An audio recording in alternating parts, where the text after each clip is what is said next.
Andrew, what's up, Andrew? He says, for service-based businesses, do you recommend adding their services to the GBP under the products features? Yeah, I do.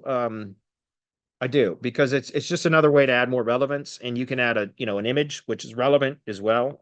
And remember, Google's reading entities through it from images now too. So it's a way to add more relevance to the profile. So absolutely, if you have the option to have products, because not every GBP category gives you that option, but if you do have that option, you can also add in there like tree trimming, tree removal, stump grinding, etc., and then have an image that's relevant to each one of those, and then add an optimized description. And for pricing, I think you could just put pricing varies, or just put varies in the pricing field or something like that, and or free estimate or something like that in the pricing field.